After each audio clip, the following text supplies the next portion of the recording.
pastor está demorando na pregação. Tá? Então, o problema dos líderes é que eles costumam se acostumar com o sagrado e eles perdem a comunhão, perdem aquele espírito de adoração, como esses sacerdotes aqui que estavam dizendo, que canseira. E Deus está dizendo, estão desprezando, não. Porque meu culto é para ser feito de todo o coração, inclusive por aqueles que estão liderando. Quero saudar a todos com a paz do Senhor Jesus. E dizer para mim a alegria de estar com vocês aqui na segunda conferência teológica. Conferências teológicas são importantes. A nossa fé precisa de sustentação, precisamos saber em que nós cremos e por que nós cremos. O trabalho lá na igreja sempre é muito bom, especialmente o culto que é expositivo. As conferências assim, elas focam, elas fazem um trabalho de preparação, de estabelecimento em raiz adesagregado. Então, eu sempre fico muito feliz quando tenho a oportunidade, sou convidado a participar de conferências teológicas, o valor que elas têm. Parabéns à igreja pela ideia, é a segunda conferência, graças a Deus, tem agora as mãos, a terceira, a quarta, e assim, isso faz muito bom. Apenas uma notinha, eu creio que essa é a segunda vez que eu estive aqui. A primeira não foi quando eu tive muito bom. Eu era menino, e quando caí no avião de Tepe-Tepe, aqui na região da cidade, e morreu o melhor amigo do meu pai, e o meu melhor amigo, se não se chamava Palmino. Era um menino da minha idade, eu devia ter uns 10 anos de idade, o avião caiu aqui na redondeza, acho que foi notícia em todo lugar. Eu me lembro que vim aqui com a minha família, fui lá no local do acidente, levei o outro de uma hélice enterrada lá, e o pessoal pertilhando os destroços, né? Então foi uma lembrança triste e que hoje começa a ser apagada ao chegar aqui no volta da cidade, encontrar uma indústria desse tamanho, que eu acho que na época não tinha, não. Né? Ou se tinha, não era tão grande, tão pujante como parece ser. Então, graças a Deus, que me dá o privilégio de, com essa vinda, apagar essa impacto, essa memória triste da morte dos roteiros. E vocês viram que era o melhor aí, na época. Queria dizer o tema que me foi proposto essa noite é o santo culto que nós devemos prestar a Deus. E esse tema, ele de várias maneiras aparece no livro que está sendo lançado hoje à noite, Cristianismo Descomplicado, pela editora Mundo Cristão, que vocês podem mostrar após a saída. É um livro que foi composto a partir de muitas perguntas que foram enviadas para o programa Em Poucas Palavras, onde, junto com o Nátio Matias, nós procuraremos responder algumas dentre as centenas que chegaram todo mês. E muitas delas eram sobre culto. O tema do culto é um tema crucial para a vida da igreja, porque é no culto que se desemboca aquilo que a igreja crê. O estado espiritual da igreja se manifesta na maneira como ela adora a Deus, e que é bastante revelador do estado espiritual da igreja. Então não é à toa que questões relacionadas com o culto sempre foram motivo de polêmica e de divisão entre os cristãos. Por isso é um assunto extremamente importante e eu estou grato, feliz, porque é um assunto que abre essa conferência e é sobre ele que eu vou falar. Então, como eu disse, tem muitas perguntas a respeito desse assunto que estão respondidas no livro que está sendo lançado hoje aqui em parceria com a Liguera, em parceria aqui com o nosso TVE. Para falar sobre culto, eu li o profeta Malaquias. Então, eu queria convidá-lo a abrir a palavra com Deus. O livro do profeta, esse nome, é o último livro do Antigo Testamento. Deixa eu deixar aberto no capítulo 1. Deixa eu explicar algumas coisas antes de entrar na exposição desse livro. Malaquias viveu do entorno do povo de Israel que está vivendo em Babilônia. Era uma época de muita preocupação e tristeza da parte do povo de Deus. a nação de Israel. Eles, por um lado, estavam felizes porque Deus havia restaurado a sua graça para com eles. Eles estavam de volta à terra prometida, de onde tinham sido expulsos 72 anos.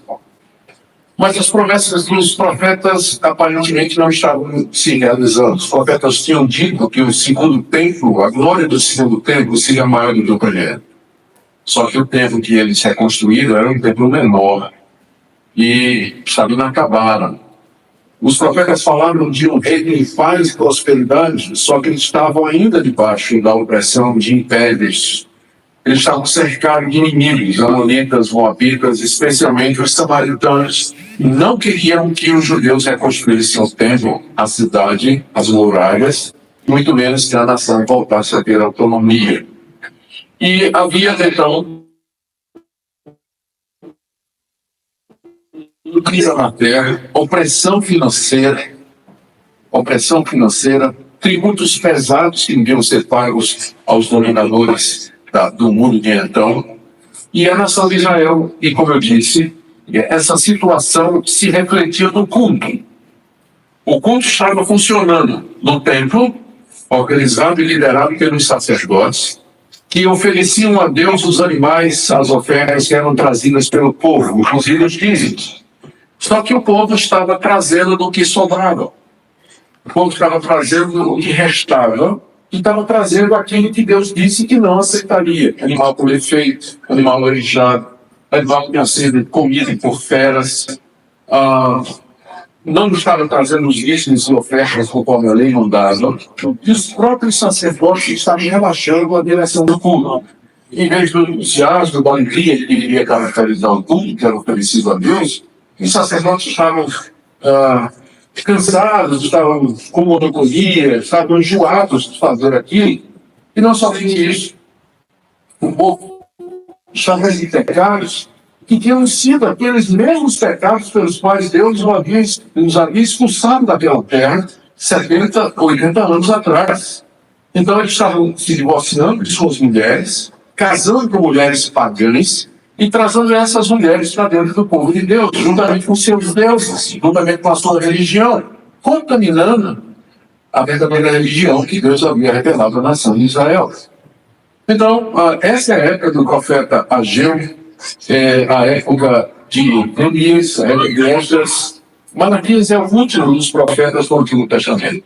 E Deus o levanta exatamente para repreender a nação de Israel, porque estava oferecendo a Deus um culto que não estava de acordo com aquilo que Deus havia revelado à nação através de Moisés. Deus não tinha deixado a critério de Deus escolher uma maneira de adorar. Deus havia determinado, com muita precisão e detalhes, de que maneira ele seria adorado. Os pães da proposição, inclusive, que eram pães que eram para ser oferecidos todo dia, até a receita da farinha, Deus deu a Moisés, não era qualquer pão, mas era um pão com aquela farinha, a receita estava lá. O incenso para ser queimado no templo não era qualquer incenso, mas era feito com especiarias que Deus determinou. O animal para ser oferecido tinha que ser de um ano, macho, sem defeito, não era qualquer animal.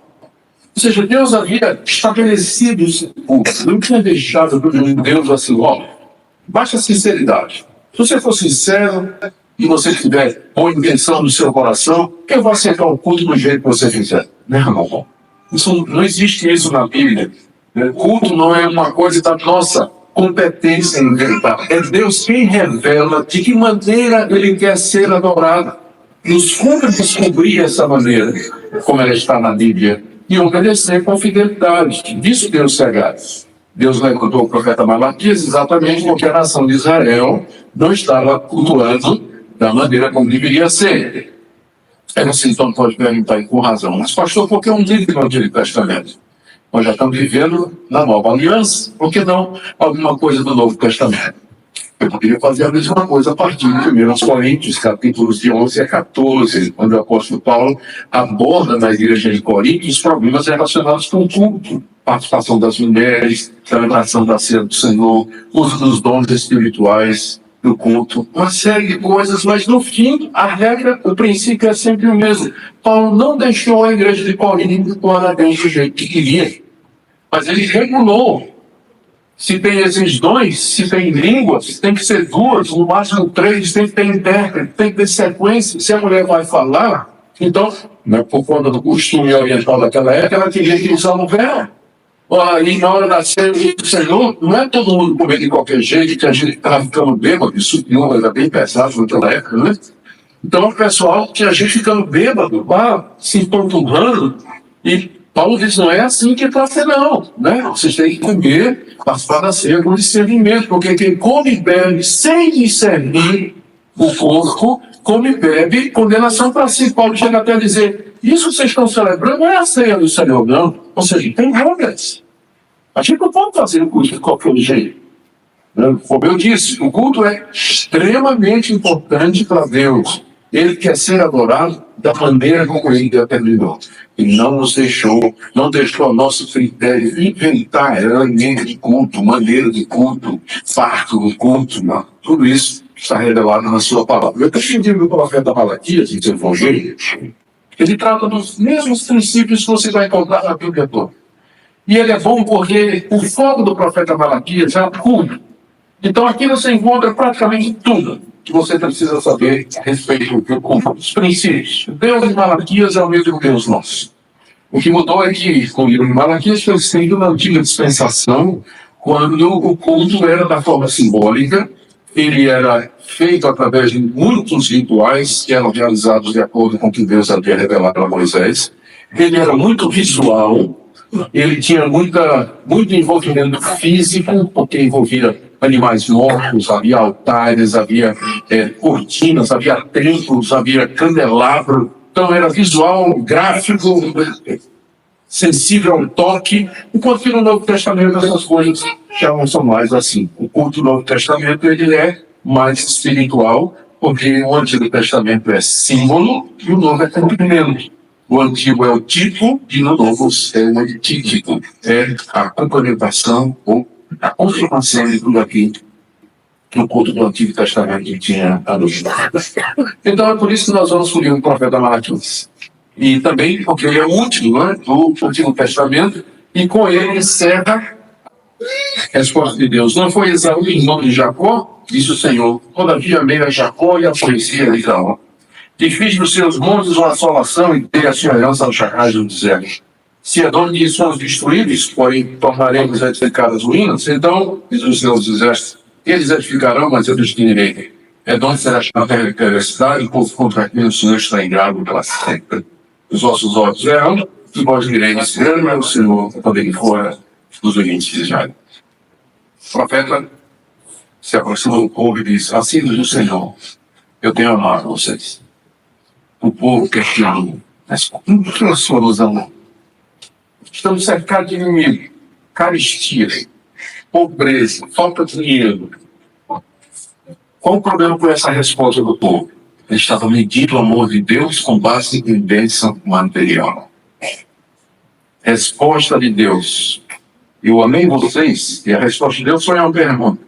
Vocês lembram da história de Esaú e de Jacó? Eram gêmeos, estavam no ventre de Rebeca, não tinham nascido ainda. Rebeca foi consultar o Senhor com quem eles estavam brigando. E Deus disse a Rebeca, 2 nações há no teu ventre. E a maior, o mais velho, será servo do mais novo. Por quê? Porque Deus, ainda eles não haviam nascido, no bem e no mal, escolheram Jacó e aborreceram Israel. A resposta de Deus foi a seguinte, a maior prova do amor que eu tenho por vocês é que eu escolhi vocês e não outra nação. É porque vocês estão, eu podia ter escolhido os egípcios, podia ter escolhido os edomitas são os descendentes de Esaú. Podia ter escolhido os mesopotâmios, podia ter escolhido os assírios, podia ter escolhido muitas outras nações maiores do que você. Mas eu amei vocês e aborreci os outros. Essa é a maior prova de amor e a maior razão para você vir cultuar. Você não vem cultuar a Deus porque você está bem financeiramente, tem dinheiro na conta, está com saúde.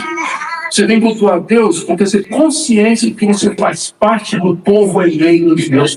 Ele é bom e Deus o chamou, lhe justificou e perdoou. Você é deles. Você está doente, está passando necessidade, dificuldade ou não. Isso não é motivo para você deixar de cultuar a Deus.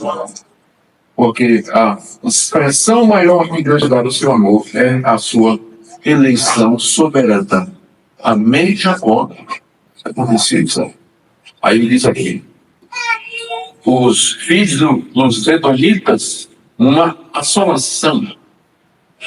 E se Edom diz no verso 4, Edom são os Edomitas, filhos de Esaú, que Deus aborreceu. Fomos destruídos, mas tornaremos a edificar, e Deus disse, se vocês edificarem outra vez a nação de vocês, eu destruirei, vocês serão chamados, presta atenção, povo contra quem o Senhor está irado para sempre. Que é um motivo para você cultuar a Deus, é você não fazer parte desse povo contra quem Deus está irado para sempre. Imagina isso. Você ser parte de um povo contra quem a ira de Deus está acesa eternamente. São os ímpios, são os incrédulos, são os que rejeitam a Deus. Que é razão para cultuar a Deus? O fato de que ele lhe amou e chamou pelo Evangelho, você faz parte da igreja dele, você conhece a verdade, você conhece Jesus Cristo. Só isso é motivo para você todo dia cultuar a Deus. E não perder o culto da igreja. É a prova do amor de Deus. Não é finança, não. Mas o fato de que ele amou você e escolheu você. Segundo questionamento. Está aí o verso 6 e diante. Mas o questionamento vai assim. Deus diz assim, eu sou o Pai e o Senhor de vocês. E vocês me chamam assim. Mas, olha, onde está o respeito e a honra que o Pai e o Senhor merece? Aí o povo de Israel diz, mas em quem nós estamos desonrando o Senhor? E aí Deus então explica, dá 5 ou 6 motivos pelos quais a nação de Israel estava desrespeitando a ele. Vamos ler. Primeiro questionamento, o filho honra o pai e o servo a seu senhor. Se eu sou pai, onde está a minha honra? E se eu sou senhor, onde está o respeito para comigo? Diz o Senhor dos Exércitos a vós outros, ó sacerdotes, que desprezais o meu nome. Os sacerdotes eram responsáveis por conduzir o povo do culto e para fazer todas aquelas partes do culto. Matar os animais, acender o incenso, preparar o pão da proposição. Eram os encarregados do culto. E Deus diz aqui, vocês estão me desonrando. Estão faltando com respeito para comigo. Final do verso 6, os sacerdotes dizem, em que desprezamos o teu nome, Deus? O que é que nós estamos desprezando? Como assim nós estamos desprezando o Senhor? Que é a resposta de Deus no verso 7. 2 pecados dos sacerdotes, no verso 7. Primeiro, ofereceis sobre o meu altar pão imundo, e ainda perguntais, em que te havemos profanado? Nisso que pensais, a mesa do Senhor é desprezível. Quais eram os 2 pecados dos sacerdotes? Primeiro, pensar que a mesa de Deus é desprezível. A mesa de Deus era a mesa dos pães da proposição. Ela ficava antes do altar. Lá, diariamente, havia que se colocar pão fresquinho feito segundo a receita que Deus tinha dado. Mas os sacerdotes não estavam levando a sério, achando que podia fazer qualquer pão. Não é que eles colocavam pão embolorado, pão imundo, mas era um pão que não era feito segundo as especificações da lei de Moisés. E Deus considerava aquilo uma falta de respeito. Já pensou? Deus considera falta de respeito o sacerdote apresentar um pão que não era de acordo com a receita que ele havia dado da farinha daquele pão. Mas é que aquilo, o problema não era o pão que não estava de acordo com as especificações. O problema é que aquilo refletia o desprezo que o sacerdote tinha pelo culto a Deus. Ele não estava levando a sério Deus. Ele não estava honrando a Deus como devia. Em seguida, no verso 8 em diante, Deus faz 4 desafios para mostrar ao povo essa desonra que os sacerdotes estavam fazendo. Tudo dirigido aos sacerdotes. Verso 8. Quando trazeis animal cego para sacrificar, não é isso mal? E quando trazeis o coxo enfermo, não é isso mal? Ora, apresenta ao teu governador, acaso terá ele agrado de que em si será favorável, diz o Senhor dos Exércitos. Deus aqui faz um desafio. Ele diz assim, está vendo esse potinho que você está trazendo que é sério? Que ninguém quer, tu consegue vender que é sério, que ninguém quer, claro. E que tu, então, já que ninguém quer, você trouxe para mim, para me dar como oferta? Pega esse botinho de série e leva para o governador, leva para o prefeito, dá de presente. Veja se ele vai, veja a cara dele quando você trouxer um bote de série de presente para ele. Se não, entre os homens é assim, você dá presente para o seu amigo e vai uma camisa, uma camisa, né, vai com o punho moído, vai faltando botão, ou a camisa rasgada, ou presente com defeito, o que é que seu amigo vai pensar? Né? Pelo seu presente, ele vai medir o respeito e a consideração que ele tem com você. É isso que Deus está dizendo aqui. Quando vocês trazem animal defeituoso, vocês acham que está certo isso? Quando vocês deixam de trazer o melhor, como eu disse para vocês me trazerem, isso é falta de respeito, até mesmo entre os homens. Leva aí para o prefeito, vê se ele vai gostar do botinho, do jeitinho que ele veio. Segundo argumento, no verso 9, ele diz: agora, pois, suplicai o favor de Deus que nos conceda a sua graça. Mas com tais ofertas nas vossas mãos, aceitará ele a vossa pessoa, se o Senhor quiser. Aqui é um desafio, mais ou menos assim. Suplique o favor de Deus e veja se ele vai atender a sua oração. Sabe por que ele não vai atender a oração? Porque vocês estão com esse tipo de oferta nas mãos de vocês. Aquilo que eu disse que não era para trazer. Aquilo que eu disse que eu não aceitava. Então, sabe por que é que eu não estou respondendo às orações de vocês? Exatamente porque vocês estão me desonrando da maneira como vocês estão cultuando. Ele está dizendo aqui: invoque o meu favor e veja se eu aceito vocês com essas ofertas nas mãos de vocês. Terceiro, verso 10.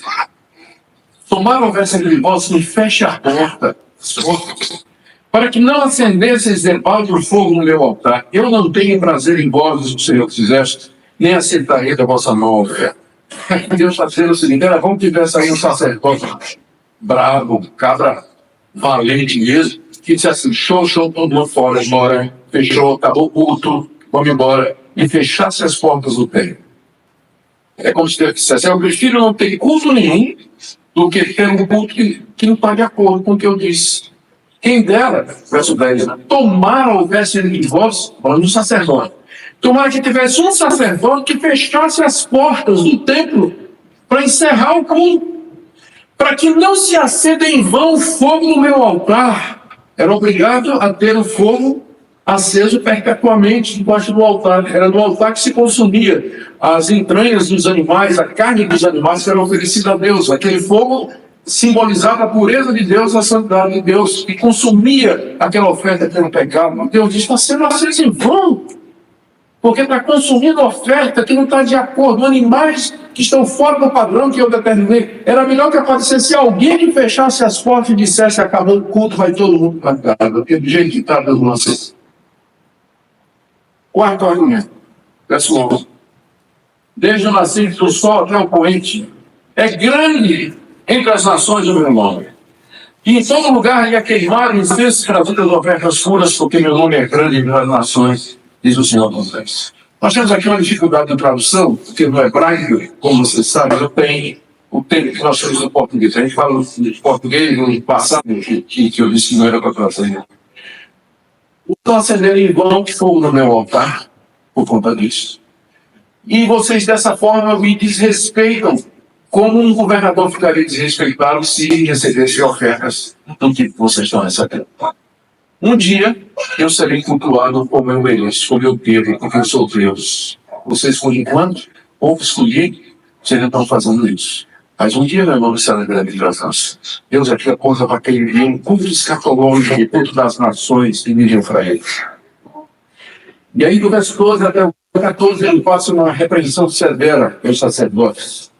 Mas vós, enquanto que o meu nome é grande, né, dizendo no verso 11, ele diz no verso 12, mas vós profanais o meu nome. Veja que contraste, né, entre o verso 11 e o 12. Entre as nações, grande, mas entre o meu povo, meu nome é profanado. Quando vocês dizem, a mesa do Senhor é imunda, e o que nela se oferece, a sua comida, é desprezível, e dizeis ainda, que canseira! O sacerdote era responsável pelo culto. E ele está dizendo assim, no coração, que canseira, mata bicho, abre monte de bicho, tira trigo, bota trigo para queimar, traz o próximo, mata bicho, abre o rosto, tira a língua para queimar, traz o próximo. Porque, na verdade, o templo era um grande açougue, né? Ali se matavam dezenas de animais por dia. E o sacerdote era encarregado de fazer isso. E tinha uma hora que ele dizia o seguinte: que canseiro, não aguento mais fazer. Aí eu fico pensando nos pastores e líderes que estão à frente da igreja: irmão, vamos ficar em pé. Irmão, vamos abrir a Bíblia. Agora, o irmão fulano vai fazer todo domingo, durante a semana. Eles no coração, o pastor está dizendo: que canseiro. Não aguento mais isso, essa monotonia. Quer saber, não? Aqui falando, eu sou pastor por mais de 40 anos. Um dos grandes riscos do pastor é que ele nunca adora. Especialmente se ele está à frente da igreja. Porque ele está preocupado. Será que o som está funcionando? Estou vendo um monte de gente lá fora. Será que os diabos estão vendo? Não é assim? Ou então ele diz assim: será que está sendo transmitido online? Está saindo a transmissão direitinho? Está boa? Vendo? Como é que o pastor está demorando a pregação? Tá. O problema dos líderes é que eles costumam se acostumar com o sagrado e eles perdem a comunhão, perdem aquele espírito de adoração, como esses sacerdotes aqui que estavam dizendo: que canseira. E Deus está dizendo: vocês estão desprezando, não. Porque meu culto é para ser feito de todo o coração, inclusive por aqueles que estão liderando. Inclusive por aqueles que estão liderando, aqueles que estão à frente. É deles que deve vir o exemplo do engajamento e do culto e do louvor a Deus. Mas vós dizeis: que canseiro. E me desprezai, diz o Senhor dos Exércitos. Vós ofereceis o dilacerado, o coxo e o enfermo, assim fazeis a oferta. Aceitaria eu isso da vossa mão, diz o Senhor. Maldito seja o enganador, que tem um animal sadio no seu rebanho. Promete e oferece ao seu defeituoso, porque eu sou grande em, diz o Senhor dos Exércitos, e o meu nome é terrível entre as nações. Proporcionalmente, a expressão Senhor dos Exércitos, ela aparece mais no livro do profeta Malaquias do que em qualquer outro livro do Antigo Testamento. Porque a ênfase no nome de Deus, Senhor dos Exércitos, porque esse nome é o nome que mais fala da grandeza dele. O exército aqui é o exército dos céus. Pode se referir aos anjos, céu, lua, estrela. Pode se referir aos exércitos que existem sobre a terra, os animais, os seres criados, o homem, enfim. Essa expressão fala de Deus como sendo criador e Senhor de todas as coisas. Se Ele é o que Ele é, o Senhor dos Exércitos, com que temor, tremor, reverência, adoração nós deveríamos nos aproximar dele, com que zelo, com que cuidado nós deveríamos fazer isso, porque o nome dele é grande. Existe uma relação entre o seu conceito de Deus e o culto que você presta a ele. Se o seu Deus é uma divindadezinha que você criou na sua própria cabeça, no seu coração, o fruto do seu culto a ele vai ser proporcional a isso. Mas se é o Deus que se revela na Escritura, Criador dos céus e da terra, Senhor de tudo e de todos, nunca nós iríamos nos chegar diante dele sem um coração quebrantado, humilde, grato, adorador diante dele, que é o Senhor dos Exércitos. Vamos para o terceiro diálogo, capítulo 2, castigo dos sacerdotes. Ei, fala, Senhor, vamos lá. Sai daquela trilha.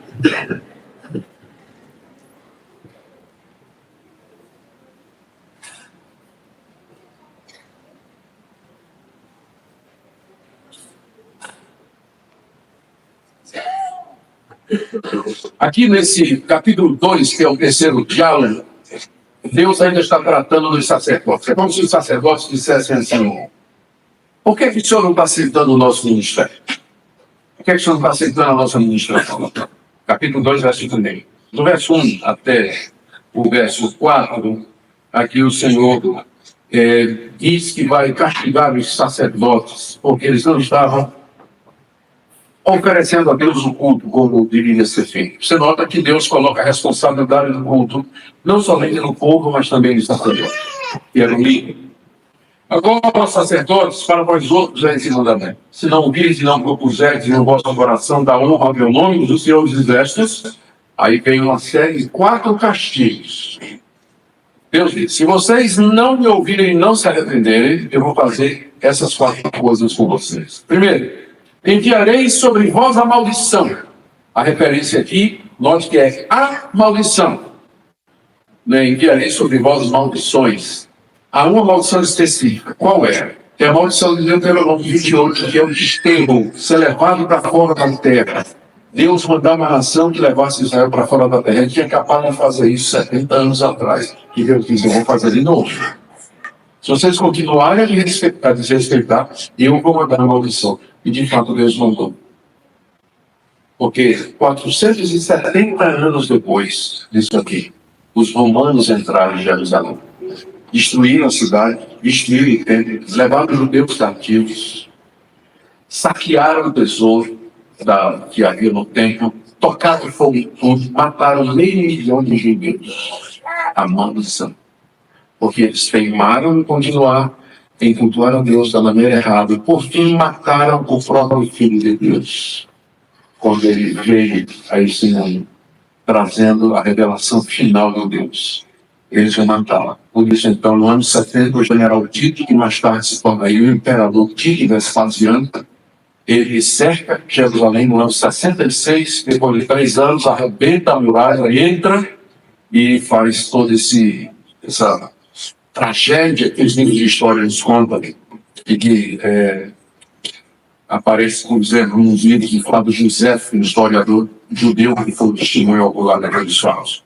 Enviarei sobre vós a maldição, se vocês não se arrependerem e não me cultuarem da maneira correta. Segunda coisa, amaldiçoarei as vossas bênçãos. Essa é uma passagem difícil de interpretar, mas ela pode significar simplesmente o seguinte: o sacerdote abençoava o povo. A bênção para isso era a bênção de Arão, a bênção araônica. Ela aparece, se não me engano, Números 23. E o que Deus está dizendo é: eu vou voltar amaldiçoando. Já pensou?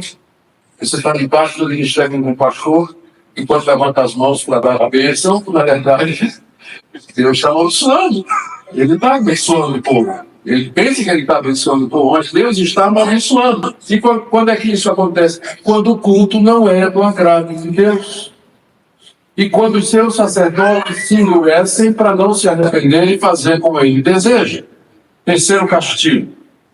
Início do verso 3. Eis que vos reprovarei a descendência. Naquele tempo, o filho de sacerdote herdava o lugar de sacerdote. Havia uma tribo inteira, que era a tribo de Levi, que era dedicada ao sacerdócio. Então, o filho de sacerdote só tinha uma opção de emprego na vida. Ele ia ser sacerdote como o pai era. Aqui Deus está dizendo: eu não somente vou reprovar vocês, mas os filhos de vocês. E aqui é uma palavra muito dura, porque significa o fim da linhagem sacerdotal. E, de fato, o próximo sacerdote, ele não é segundo a tribo de Levi, ele é segundo a ordem de Melquisedeque. Não é isso? Não é essa a linhagem de Jesus Cristo? Ele é sumo sacerdote de acordo com a linhagem de Melquisedeque. Jesus não é o da tribo de Levi. E você já vê aqui o profeta anunciando o fim da linhagem levítica. Né? Por isso que hoje nós não temos mais levitas. Tem alguns irmãos que gostam de se considerar levitas, né? Mas terminou, né? Terminou. Quarto lugar, diz aqui no verso 3: atirarei excremento o vosso rosto. Excremento disso se fala junto desde que serei levado. Todo mundo sabe que é excremento, não me peça para dar sinônimo, tá certo? O que acontecia? Quando um bicho era morto no altar, então o sacerdote desembuchava ele pegava os excrementos e embrulhava no papel de jornal e era levado para fora do templo, porque na lei de Moisés dizia que se algum homem tocar em excremento de animal ou excremento humano, ele seria imundo, ele ia ficar 1 semana sem poder entrar no templo. Então o excremento era levado para fora. Deus aqui está dizendo para o sacerdote: eu vou encher a mão do excremento e vou passar na tua casa. Né? For vendo mais? Atira. Diz que ia pegar no olho e passar na cara. Mas na verdade está dizendo: eu vou atirar. Então a gente chega nem esperto, fora do nome. Então, atirarei excremento no vosso rosto. Porque Deus ia jogar excremento no rosto dos sacerdotes? Porque eles iam ficar imundos, e aí eles não poderiam mais ministrar no templo e teriam que ser levados para fora. É uma maneira de dizer: eu vou desqualificar vocês do ministério. Vocês estão desqualificados para o ministério. Esse é o castigo, são os 4 castigos que Deus diz que mandaria sobre os pastores, líderes, profetas e sacerdotes infiéis que estavam sobre o seu povo. No verso 5 até o verso 9, Deus dá a base para isso. Ele lembra que ele, quando chamou a tribo de Levi, fez uma aliança com a tribo de Levi e com seus descendentes para que eles fossem fiéis à ministração do culto do Senhor. Mas agora os descendentes de Levi quebraram a aliança de Levi. Por isso Deus os trata de maneira... Veja só, verso 5. Verso 4, desculpe. Então sabereis que eu vos enviei esse mandamento para que a minha aliança continue com Levi, diz o Senhor dos Exércitos. Minha aliança com ele foi de vida e de paz, ambas lhe dei eu para que me temesse. Com efeito, Levi me temeu e tremeu por causa do meu nome. A verdadeira instrução esteve na sua boca. Injustiça não se achou nos seus lábios. Andou comigo em paz e em retidão, e da iniquidade apartou a muitos. Porque os lábios dos sacerdotes devem guardar o conhecimento, e da sua boca devem os homens procurar instrução, porque ele é mensageiro do Senhor dos Exércitos. Mas vós os tendes desviado do caminho, e por vossa instrução tendes feito tropeçar a muitos, violastes a aliança de Levi, diz o Senhor dos Exércitos. Por isso também eu vos fiz desprezíveis e indignos diante de todo o povo, visto que não guardastes os meus caminhos e vos mostrastes parciais no arrancar dos além. O que é que Deus está dizendo aqui? Eu tinha feito uma aliança com Levi. E nessa aliança, Levi deveria instruir o meu povo na sua lei. E aqui está mais uma coisa que o sacerdote fazia no culto do templo do Antigo Testamento. Ele lia a lei de Deus e ele explicava a lei de Deus para o povo. Então, era no templo que o povo de Deus escutava a instrução, a palavra de Deus. Naquele tempo, ninguém tinha Bíblia, porque eram rolos que eram guardados no próprio templo.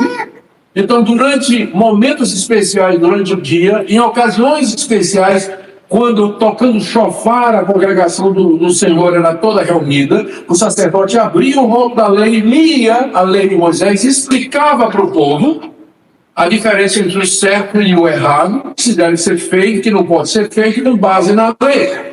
Então, o povo vinha buscar o certo e o errado da boca do sacerdote, porque o sacerdote era o mensageiro do Senhor dos Exércitos. Era através do sacerdote que Deus falava para o povo e dizia para o povo o certo e o errado. A pregação da palavra, o ensino da palavra estava no centro do culto do Antigo Testamento, não somente os sacrifícios de animais. Mas o que é que aqueles sacerdotes estavam fazendo? Ele diz aí, primeiro Deus lembra que quando fez uma aliança com Levi, versos 4 e 5, Levi temeu a Deus e foi fiel, andou em paz com Deus. E diz o verso 6 que a verdadeira instrução esteve na boca de Levi. Levi era um pregador, um expositor da lei de Deus, ensinava a lei de Deus para o povo. A verdadeira instrução esteve na sua boca. Andou comigo em paz. Veja, final do verso 6, e a iniquidade apartou a muitos. É esse o trabalho do pastor. É apartar o povo da iniquidade. E como é que faz isso? Explicando a lei. Explicando a palavra de Deus, instruindo, pregando, expondo a Escritura, e dizendo isso aqui é o certo, isso aqui é o errado. É assim que a gente aparta muitas pessoas do mal. Quando a gente coloca diante delas a palavra de Deus. E diz quais são as consequências se obedecer e quais são as consequências se você desobedecer. Da iniquidade apartou a muitos, foi isso que Levi fez. Ele era fiel ao ser chamado como sacerdote. Porque, verso 7, os lábios do sacerdote devem guardar o conhecimento. E da sua boca devem os homens procurar instrução, porque ele é mensageiro do Senhor dos Exércitos. Interessante que a palavra Malaquias significa em hebraico meu mensageiro. O sacerdote é o mensageiro do Senhor dos Exércitos. E quem escreve isso é aquele cujo nome é o meu mensageiro. Deus manda o profeta para lembrar os sacerdotes, tarefa deles, o que eles devem fazer. Por isso, verso 9, eu fiz vocês desprezíveis, diz o Senhor. Eu desqualifiquei vocês do ministério, joguei extremamente no rosto de vocês, vocês foram fiéis ao meu chamado. Gente, Eu sei que é amanhã que eu vou falar para a liderança, mas o texto está falando, eu vou falar para ele. O maior problema hoje na igreja evangélica são líderes que são infiéis ao seu chamado. Que eles não entendem por que Deus os chama. Deus coloca líderes para levar o povo a adorar a Deus da forma correta, instruir o povo na palavra de Deus. Essa é a função do pastor. Essa é a função do líder, do mestre, do que ensina, daquele que está em posição de liderança e de autoridade. Deus nos coloca como instrumentos na sua mão para fazer isso, para que seu povo seja preparado para o ministério, para o serviço, para o culto. E quando pastores se desviam disso, que canseira, né? Que canseira. A mesa de senhor dos presídios não está bem mais ali para a maneira como o povo cultua, com o estado espiritual dos lugares. Você vê esse tipo de problema que Deus é obrigado a levantar um profeta para denunciar o estado de coisas que estavam acontecendo. Muito bem. Vamos no quarto de aula, só faltam mais 4, né? Estamos chegando lá. Ainda bem que não tem nada aqui contra sacerdotes do pregado a mim, né? No verso 10 até o verso 16, Deus responde a pergunta: por que que o Senhor não aceita as nossas ofertas? Deus dizendo: primeiro, eu não aceito as vossas ofertas. E o povo pergunta: por quê? Resposta de Deus: Deus dá algumas razões. Primeiro, vocês estão se divorciando de suas mulheres sem motivo nenhum. E vocês estão se casando com mulheres estrangeiras. O que vocês fazem na vida de vocês tem tudo a ver com o culto que vocês não oferecem. Você não pode separar culto da sua vida. O culto é uma expressão daquilo que você vive. Pastor, mas isso é coisa do Antigo Testamento? Não. Jesus disse assim: ao trazer eles ao altar a oferta, e ali te lembrar se teu irmão tem alguma coisa contra ti, deixa diante do altar a oferta, vai se reconciliar primeiro com teu irmão e depois vem e oferece a oferta. É como se Jesus dissesse: quando você vier cultuar e você lembrar que sua vida precisa de conserto, é preferível que você saia, conserve a sua vida com quem você tem que consertar, volte e me cultue da maneira certa. Dessa forma, Jesus estabelece, junto com Malaquias, um link, uma relação íntima entre aquilo que eu sou, aquilo que eu vivo, minha família, meus relacionamentos e o culto que eu presto a Deus. Você não pode separar as duas coisas. O culto não é aquele momento estanque no dia de domingo em que você se separa no resto da semana e vai prestar a Deus um ato religioso que não tem ligação nenhuma com tudo que você fez nos outros dias da semana. É esse ponto aqui que está sendo discutido. Vamos lá, verso 10.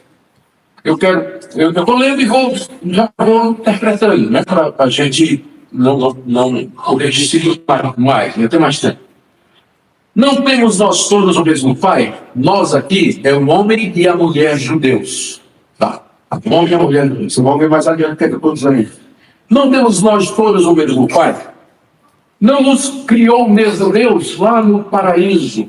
Primeiro o homem, depois a mulher.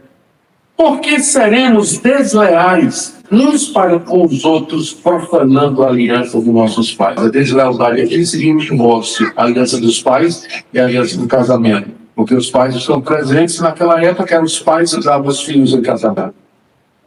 Então, por que seremos desleais para com a aliança que nós prometemos entre nós na presença dos nossos pais? Era assim que era o casamento naquela época. O pessoal disse que não tinha casamento naquela época. Claro que sim.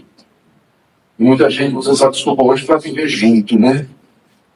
Porque na Bíblia não tem esse negócio de casamento, cartório, papel passado. Não tinha, como nós temos hoje. Mas tinha uma formalidade religiosa da qual participava a liderança e dava o aceito, e dava o ok. Muito claro, é chamada aliança dos pais. Estamos sendo desleais. Verso 11, Judá, quer dizer Israel, né, que é a tribo mais importante, Israel tem sido desleal. E a abominação se tem cometido em Israel e em Jerusalém. Porque Judá profanou o santuário do Senhor, o qual ele ama, e se casou com a adoradora de Deus estranho. Olha, aqui no verso 11 você tem o centro dessa passagem. O que é que estava acontecendo? Os judeus estavam se separando da sua esposa com a qual havia casado na presença dos pais e feito uma aliança, para se casar com as mulheres moabitas, amonitas e samaritanas, que eram adoradoras de deuses estranhos. Tomavam essas mulheres e traziam para dentro do santuário do Senhor, que era proibido na lei de Moisés. Para entrar no santuário do Senhor tinha que ser da nação de Israel e tinha que estar limpo, cerimonialmente falando. Os outros ficavam no átrio dos gentios, que era um espaço grande antes da entrada do santuário. Agora os judeus estavam levando todo esse pessoal para dentro do santuário, que Deus ama. Olha, o profeta dizendo aqui, Deus ama aquele lugar, que é o lugar da revelação dele, é onde ele se revela intimamente ao seu povo. E agora o meu povo está profanando isso, quebrando a minha lei, trazendo para lá para dentro, adorador de Deus estranho, depois de ter se separado da sua mulher, casado com uma mulher que segue outro Deus e fazendo tudo isso. Aí Deus diz no verso 12: o Senhor eliminará das tendas de Jacó, que é a mesma coisa da nação de Israel. Jacó é outro nome de Israel, na verdade Jacó é o primeiro nome de Israel, depois. O Senhor eliminará das tendas de Jacó o homem que fizer tal coisa, seja quem for, pode ser até o sacerdote, mesmo aquele que apresenta ofertas ao Senhor dos Exércitos. Referência até ao sacerdote, aqui atrás ao Senhor dos Exércitos. Mesmo o sacerdote, se fizer isso, ele será eliminado no meio do meu povo.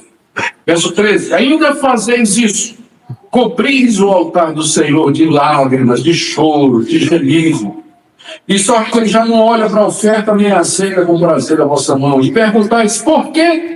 Por que o Senhor não aceita a oferta? Então eu aqui chorando, o povo lá gemendo. É o que diz o verso 13, né? O povo cobriu o altar de Deus com choro. E ele diz, ó Senhor, ó Senhor, ouve, Senhor, ouve. Eu quiser ouvir. O profeta Isaías. Quem mandou vocês virem para cá me adorar? Quem convidou vocês? Vão primeiro para casa, lavem as mãos, purifiquem os seus pecados, depois venham e arrazoemos, ainda que os vossos pecados sejam vermelhos como a escarlate, eles se tornarão brancos. Gente, nós não podemos separar culto a Deus da nossa vida. Não podemos. Isso quer dizer que se você estiver em pecado, você vai dizer assim, eu nunca mais vou na igreja que eu estou em pecado. Não. Porque a Bíblia ensina que você se arrependa desse pecado. Você confesse e conserte a sua vida e venha com glória a Deus. Ou venha mesmo em pecado, mas venha não para Deus como se tudo estivesse bem. Venha como penitente.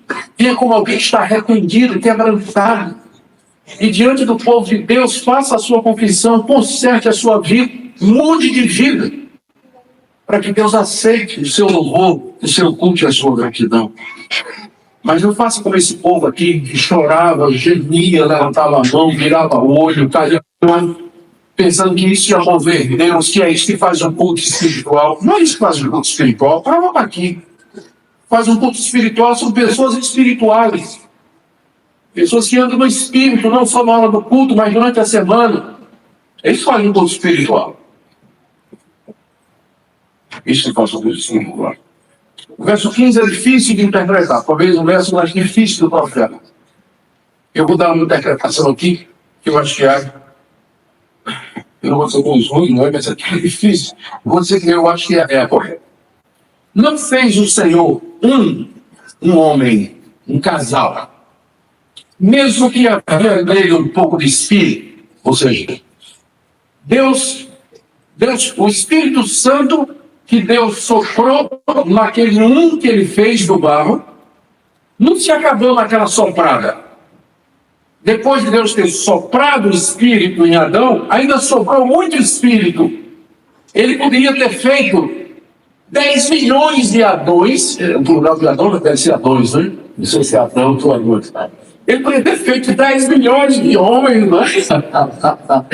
E soprava em cada um deles. Então não foi por falta de espírito que Deus fez somente um. Ele tinha um propósito quando ele criou a nossa raça, começando com um casal.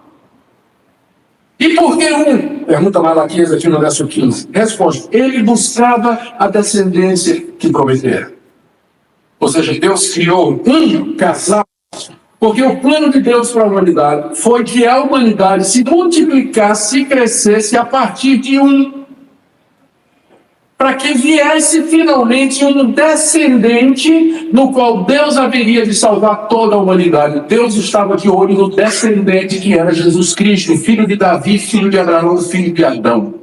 Então, desde o início, o plano de Deus, quando criou um casal, era que esse casal se multiplicasse, enchesse a terra, tivesse descendentes, porque desse descendente, Deus traria o Salvador da humanidade. Por isso que Deus odeia a infidelidade e a quebra do casamento, porque quebra o plano de Deus. Porque o plano de Deus é a família. Ele podia ter criado já um número de pessoas que Deus já podia ter criado 6 bilhões de pessoas. Ele podia ter nos criado como ele criou os anjos. Os anjos não se multiplicam. Existem tantos anjos hoje como no dia que Deus os criou. Mas não, ele criou um casal e mandou multiplicar. O casamento desfeito, a infidelidade, a imoralidade, a prostituição, a fornicação, quebra esse projeto de Deus. Portanto, olhando agora para o verso 15, cuidai de vós mesmos, de ninguém seja infiel para com a mulher da sua mocidade, porque o Senhor Deus de Israel diz que odeia o repúdio. Moisés permitiu o repúdio numa situação específica de adultério. E eu sei que existe divergência a respeito dos irmãos que acham que nem nessa situação se deveria permitir o divórcio ou o casamento. Mas mesmo que Deus tenha aberto essa portinha, diz aqui que ele fez isso por conta da dureza do coração, que ele odeia o repúdio. Por quê? Porque repúdio parte no coração do projeto dele. Ele criou um através do qual toda a raça humana vai. Cuidai de vós mesmos, diz o Senhor, e não sejais infiéis. Deixa eu ir para o quinto e último ponto, porque já basta, né? Já estou falando há bastante tempo, mas eu queria só esse último ponto aqui, e o resto fica para outro, pastor Bruno. Quem sabe um dia eu volto lá. Santa Cruz do Capim. Muito mais segredo. Quinto ponto. Declaração de Deus no verso 17. Enfadais o Senhor com vossas palavras. Agora imagina Deus. O contrário, geralmente, né? No culto, o pessoal que fica. O pessoal fica enfadado no culto, né? Agora imagine o contrário. Deus olhando no culto e fazendo. Quando é que esse culto vai terminar, hein? Quando é que esse pessoal vai parar de pensar carne agora? Ele diz aqui, ó, verso 17: enfadais o Senhor com vossas palavras, porque a gente está enfadado. Como está sendo dito. E ainda dizeis: em que te enfadamos, Deus? Em que? Resposta de Deus: nisso que pensais. Qualquer que faz o mal passa por bom aos olhos do Senhor, e desses é que ele se agrada. Ou, onde está o doido do isso? Durante o verso tarde, não sei nem o que eu estou falando aqui. Porque Deus se agrada do pessoal do mundo. Deus se agrada de gente que não presta. Porque, olha ao redor, quem tem dinheiro? É gente desonesta, corrupta, ladrão. Esse pessoal que sabe, tem dinheiro, tem casa, tem carro, tem tudo. E eu aqui creio, segundo a Deus, né? Todo domingo eu estou aqui na igreja, um dia não é pensei que ela vai ficar pior que se não vamos dizer. Eu aqui devendo tudo. Bem, o culto acontecendo e o povo cantando. O que é que eu estou fazendo aqui? Eu estou adorando a Deus para quê? O que é que eu levo nisso? Qual é a vantagem? Porque parece que Deus, ele gosta de quem não presta. Porque só quem não presta é que prospera. Eu que sou crente, não prospero. Sou passarinho de filhos. Né? E Deus disse: vocês estão me enfadando com isso. E o povo dizendo, onde está o Deus dos juízes? Deus não disse que é justo? Cadê a justiça de Deus? Ele devia estar castigando os ímpios, não é isso? Os ímpios, quem vai no prédio, todos esses corruptos que estão aí, que a gente vê e tudo mais, Deus devia estar detonando esse pessoal. E a gente que faz o bem, nós que servimos a Deus, deveríamos estar prosperando. Cadê o Deus do juízo? Cadê o Deus da justiça? Resposta do Deus. Ah, vocês querem justiça? Tá bom. Olha o que Deus diz. Tá bem. Verso 1 do capítulo 2. Eis que eu envio o meu mensageiro, que preparará o caminho diante de mim. De repente virá o seu tempo, o Senhor, a quem vós buscais, o anjo da aliança, a quem vós desejais. Eis que ele vem, diz o Senhor dos Exércitos. Vocês não estão dizendo, cadê o Deus do juízo? Onde está o Deus que é justo? Deus está bom, vocês estão chamando, eu vou. Mas primeiro eu vou mandar alguém que vai preparar o caminho. Verso 1. Eis que envio o meu mensageiro que preparará um caminho diante de mim. Quem é esse? A quem Malaquias se refere? João Batista. Certo? A igreja de Jesus Cristo. O anjo da aliança. A quem vós desejais, o Senhor a quem vós buscais, ele virá ao seu tempo. Imagina que o Senhor, Jerusalém, e os judeus nem desconfiavam que era a resposta do clamor deles de Malaquias. Onde está o Deus de justiça? E ele já chegou fazendo o que no tempo? Pegou o chicote estralando na costa daquela turma de vagabundo que estava lá vendendo animal, ganhando dinheiro. Já botou para fora. Eles não queriam um Deus de justiça? Primeiro João Batista e agora vem ele de chicote na mão, entrou no templo e se vocês querem justiça, vamos começar com o povo de Deus.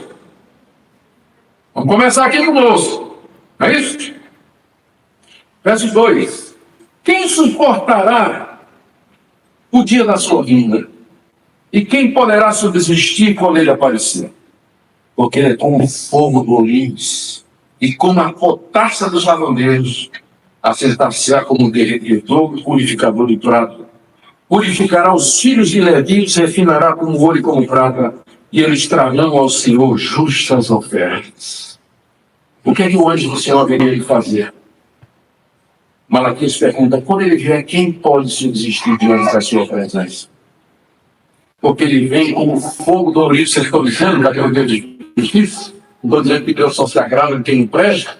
Onde é que está o Deus justo? Está bem, eu conto, mas quando eu chegar, quem é que vai ficar em pé diante de Deus? Porque eu virei como fogo do Ourives, como a potassa dos lavandeiros. O Ourives usava fogo para purificar o ouro, porque o ouro derrete a uma certa temperatura e as impurezas do ouro têm outra temperatura. Então, o fogo separa o ouro das impurezas. E potassa era o ouro naquela época, né? Os lavandeiros não tinham ouro, né? Descoberta maravilhosa para donos de casa, eles usavam potassa para tirar as manchas e as sujeiras das roupas. E é isso que ele disse que o Senhor Jesus Filhos já teria de fazer quando viesse. Mas olha por onde ele começa. Ele se assentará como derretedor e purificador de prata, que é mesmo que a coisa do ouro, e purificará os filhos de Levi. Vai começar com os pastores. Começa com os sacerdotes. Não é? Claro, que muito se dá diferente. Então, por isso a gente ora por avivamento, contar os seus avivamentos da manhã à noite, a gente tem que lembrar que quando a gente pede, Deus começa com quem pede, não é? Deus começa com quem pede. Nem sempre o avivamento começa com glória, né? Muitas vezes começa com cruz. Então a gente tem uma ideia de avivamento que não é bem o que a história nos mostra de detalhe. Você tem que ver amanhã. Purificará os filhos de Levi, os refinará como ouro e como prata. E aí sim eles trarão ao Senhor justas ofertas, que é o que Deus vem querendo desde o começo do livro. Justas ofertas. Quando é que isso vai acontecer? Quando o anjo da aliança entrar no seu templo e purificar os sacerdotes. Ele está se referindo à vinda do Senhor Jesus Cristo, que na cruz do Calvário derramou algo muito mais poderoso do que fogo e de potassa para tirar a mancha do pecado, que foi o seu sangue.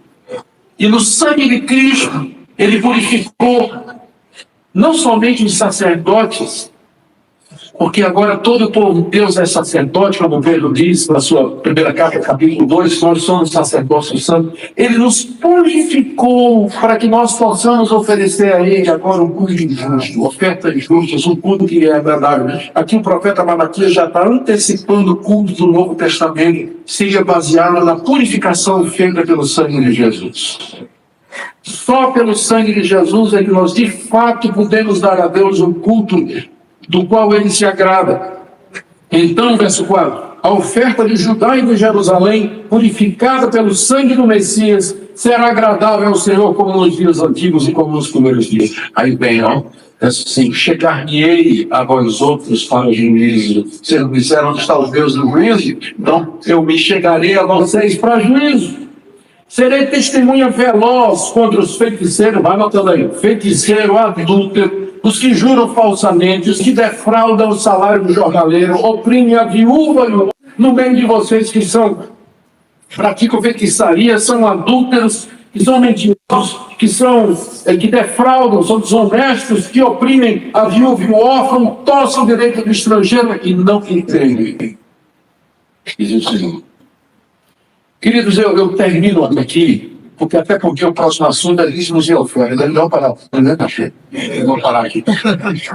Então, eu vou parar aqui, mas eu quero fechar os princípios que nós aprendemos aqui sobre culto. Como eu disse para vocês, Malaquias é um livro extremamente atual. Ele trata desse assunto tão importante para toda a igreja, que é o culto a Deus, de que maneira nós devemos cultuar a Deus. E nós aprendemos aqui alguns princípios. O primeiro deles é que nós devemos adorar a Deus, não pelo que Deus nos dá e não pela prosperidade financeira, mas porque Ele nos ama e porque Ele nos amou, Ele nos elegeu e não nos destinou para sermos um povo que está condenado debaixo da sua ira para sempre. É o que ensina o capítulo 1. Segundo, nós aprendemos que nós não podemos inventar maneiras de adorar a Deus. Deus se sente desonrado quando nós o adoramos, inventando coisas ou deixando de fazer o culto da maneira como ele diz. Você me pergunta, mas qual é o culto correto então, pastor? A Bíblia não traz uma liturgia, dizendo assim, primeiro oração, depois leitura, depois cântico, depois isso. A Bíblia não tem uma liturgia, mas ela traz princípios que vocês estão vendo aqui.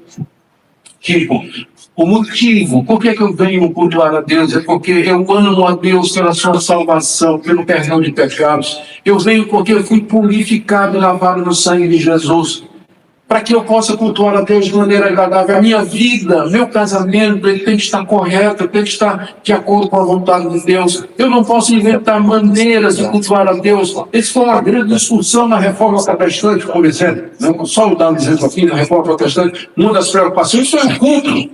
Foi o culto que devia se oferecer a Deus, o culto no período medieval, que era oferecido pela Igreja Católica Apostólica Romana, havia sido preenchido com coisas que a Bíblia nunca mandou fazer. Tinha rituais, tinha estolas, tinha velas, tinha candelabro, tinha tanta coisa. Era um tudo, né, que havia no culto naquela época, quando a reforma começou. Os reformadores tiraram tudo aquilo ali, tinha imagens, eles tiraram todas aquelas coisas, deixaram só as... Não tinha nem banqueta. Aliás, tinha uns banquinhos de 3 pernas, na verdade, né? Que foi retirado depois de um episódio que teve na Escócia, porque tinha uma igreja lá que se tornou protestante, né? E tiraram os santos, tiraram tudo, deixaram o salão limpo, só com os banquinhos de 3 pernas no púlpito, o pregador pregar. E aí o bispo católico foi lá tentar convencer o pessoal, entrou, começou a pregar, e uma moça pegou o banquinho de 3 pernas e jogou na cara dele, lá no meio, né? Aí a partir dali tiraram até o banquinho também. O pessoal assistiu o culto em pé. Jogou de pé. O pregador puritano pregava 2 horas. E seu filho de coluna ficou atrás, né? Então, nós não podemos. Não foi o exemplo que eu ia dar. Uma discussão que teve durante a Reforma Protestante entre os anglicanos e os puritanos, né? A questão, uma pergunta que eu tenho. Acender vela no culto, como parte do culto a Deus. Pode ou não pode? Usando vocês, na expectativa de que Deus nos ajude para o culto em si, E, em verdade, enquanto nós esperamos aquele grande dia em que o Senhor diga, irmãos, então, em perfeição, santidade, alegria perfeita, haveremos de louvá-lo e exaltá-lo no grande culto que vai durar a eternidade. Amém? Oremos. Dá-nos, ó Deus, coração grato, espírito de adorador. Dá-nos quebrantamento, uma vida santa. Obrigado por essa conferência teológica. Nós pedimos que o Senhor abençoe a liderança da igreja, pastor Bruno, todos os demais que estão à frente. Dá-lhes graça e misericórdia, a Deus, para que essa igreja prossiga, seja uma bênção aqui nessa região. Em nome de Jesus. Amém. Deus abençoe Jesus. Baixe nossos conteúdos gratuitamente. Acesse o canal pelo link na descrição.